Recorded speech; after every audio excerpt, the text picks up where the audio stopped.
is enforcing this on-demand gender check? You didn't put that into the bill. Seems a little creepy that we don't know who's going to be determining genders here. Ms. Hageman, I'm deferring to you. You're the only one that wants to speak on this. It's interesting, you're the only one who wants to speak on this. No one else will even touch this, because it's kind of creepy that you're setting up on-demand gender checks. Kind of obvious. Order? Are you calling me creepy? I'm saying it's creepy that you're setting up an on-demand gender check and you won't tell us how you're going to enforce it. May I respond to that? Will you engage in it colloquially? Tell me how you're going to enforce it, yes. Well, according to the U.S. boxing transgender policy, they're the ones that plan on doing the inspection. The athlete has declared that her gender identity is female and has completed gender reassignment surgery. So not protecting girls and women how do they inspect protects us. That, I guess you're going to have to ask the Boxing Association. Shouldn't you know? This is your bill. They're the ones that have adopted the policy. I reclaim my time. They don't know. They don't know. They see a small issue that's happening in a few communities, and they want to extrapolate that across America, and they want you to think it's a thing. It's not a thing. I know what a woman is. I do not need to be lectured that somehow by saying that men cannot compete against women, we are hurting women and girls. That is an insult to women and girls. It is an insult to me personally that you believe that I am not capable of understanding the difference between women and girls and men and boys. I also believe that the entire argument is focusing not on the issue at hand, again, whether men and boys should be able to compete against women and girls in the Olympics, which is all that this bill does. It is no secret, if you are paying attention, that my colleagues on the other side of the aisle have decided that this congressional term would be about bringing up the issue of trans kids and their families and gay Americans relentlessly. Amendments and bills and riders constantly, as if we have nothing better to do than to demonize our fellow citizens, because that's what we're talking about here. It's about constantly trying to get Americans to hate one another. It is about dehumanizing children. Have you done anything to work with other agencies to tackle the human and drug trafficking in Indian country related to the border crisis? Since the president has been in office, Congresswoman... That is a yes or no question. Can you answer? Would you please answer my question? Mr. Chairman, can you let the secretary answer the question? She's not answering my question. Congresswoman, since the president has been in office, he has restarted the White House Council on Native American Affairs. These are issues that we discuss. We take an intergovernmental approach to all of Indian country. What have you done specifically to work with Mayorkas to close the border in order to protect our tribal communities from the cartel criminal activity? Congresswoman, that is not in the department's mission. We manage our public lands, so and we I take also it that means you've done nothing. and treaty obligations of our nation's Indian You have not tribes. done anything to work with Mr. Mayorkas, is that correct? No, ma'am. Okay. I want to clarify a few things. You are the Secretary of the Interior, correct? You are not the Secretary of Homeland Security, correct? The jurisdiction for border enforcement largely falls under the Secretary of Homeland's department. Is that correct? That is my understanding. And I think it is profoundly unfair of a line of attack to come in for explicitly targeting a secretary whose jurisdiction is legally bound for not being nominated to a different department. And I think it's profoundly important that we have clarity here on the jurisdiction of the Interior. I also find it very odd that there seems to be this push for you to be coordinating with Secretary Mayorkas when the Republican majority has voted to impeach Secretary Mayorkas on no evidence, with no allegation of a specific crime. And yet, if their allegation is that this is a reckless individual, they also seem to be alleging here that you should somehow be responsible for working with that. So that, to me, also, I find to make no sense, and also cuts to the core of what this whole immigration thing is about here. which is unfortunately not a solution, but politics.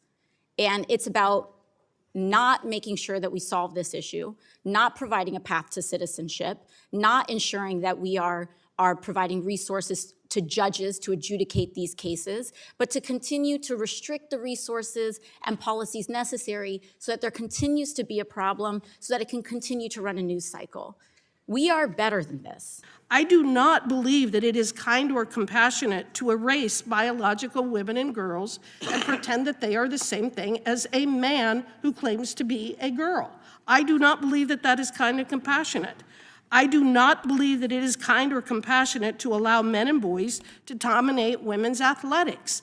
I do not believe that it is kind or compassionate to deny a girl a college scholarship because a boy was faster and stronger. Stop attacking Republicans simply because we're trying to protect women and girls. We are very sincere in our belief that it is critically important that women and girls are able to access and participate in athletics. We believe that it is incredibly important that 13-year-old girls are able to play volleyball and basketball without the risk of being injured by a man or a boy. Gentleman from California is recognized. I guess it's a good thing that some folks on the other side are now interested in what happens in a locker room, and we're not going to look the other way. Okay? I'll accept that. But this is something that is not a thing. It's not a thing. We have things happening in our community that are a thing. Kids getting mowed down by assault rifles at their school, that's a thing. Young women in their community having IVF treatments banned, that's a thing. Women being forced into government-mandated pregnancies, that's a thing. And those are all things that we can address in this committee. But okay, I'll play out this exercise with y'all. How are you going to enforce this? I know I'm yielding to somebody over there. Tell me, how are you going to enforce this? This is an on-demand gender check that you want to be a part of now. So who's enforcing it? Is Mr. Jordan enforcing it? Is Mr. Gates enforcing it? There are things, gun violence, fertility bans, government-mandated pregnancies, those are things. This is not a thing. Ms. Jackson Lee, who has a bill to address the targeted violence against the transgender community, that's a thing. That's something we should be working on. This is not a thing, and so I just invite my Democratic colleagues who have so passionately spoke on this to continue to passionately speak on this, but to just reject this as a thing. And thank you for caring about what happens in locker rooms. I yield back. Gentleman yields back. Yep. The gentlelady from Indiana is recognized. Secretary Haaland, I'm going to say it because I think it's important too. You are the first Native cabinet secretary in the history of the United States. Is that correct? Yes, Congresswoman. Let alone the first Indigenous woman to ever serve as a cabinet secretary in the history of the United States from either party. Is that correct? Yes, Congresswoman. I find the notion or the suggestion, and it's not just because of your identity, it is because of your record, the insinuation that you do not care for, or the insinuation that you are not extraordinarily attentive to tribal issues, to be deeply offensive. It is deeply, deeply offensive. And you are not in a position to speak up for yourself because you are an eminent professional, and I'm going to say it. I'm going to say it because this woman has served on this dais too, and I had a front row seat to how she advocated for Native communities here in the United States Congress too. And the insinuation that that is somehow not central to her mission here is just completely unsubstantiated. And that's a line that we should not cross. It's just not. Tribal consultation is very important, and it is fraught. Different tribes have different standards for consultation. Is that correct, Secretary Haaland? Yes, Congresswoman. No tribes. No tribe is a monolith. Tribes are not. They're in different areas of the country. They're all going to have different experiences and advocate for different things. And so it is extraordinarily challenging when we have such a great diversity of our tribal communities in this country to meet all these different standards of consultation. But the Department of Interior has taken historic measures to meet everyone where they are at. Is that correct? Is that a fair assessment to make? Congresswoman, when we first got into office, I'll just point out that we had a consultation on tribal consultations. We got tribes together to ask them, what's the best way for us to meet you where you are? And so we take that information and it helps us, guide us through how we do consultations for various issues through the various bureaus and offices, but also in general for Indian country. Thank you very much, Secretary Haaland. And while I am sure that there are places where we always can improve, and there are places where we can always make sure that we meet people better, I want us to be very mindful about the individual that we are speaking to here, and to make sure that we're doing that with respect. And with that, I yield back. At the top, I'd like to ask unanimous consent to enter into the record a New York Times article from June 2023, how the GOP picked trans kids as a rallying cry. Objection. Gentleman objects. So here we are, spending time once again, using our valuable time to pick on a class of people in this country. I believe I'm the only person on this committee who represents the LGBTQ community, though I always say that we know of. And I have to tell you, I've been absolutely stunned by the amount of time and energy that we have spent in this Congress talking about trans kids, their parents, gay Americans, that somehow my community is the source of all that is wrong in this country. And I want to associate myself with the remarks of Ms. Jackson Lee from Texas and Ms. Jayapal from Washington. This is about basic humanity. This is about dignity. As a former teacher, I can tell you it is hard enough to be an adolescent without getting all of these messages from our elected officials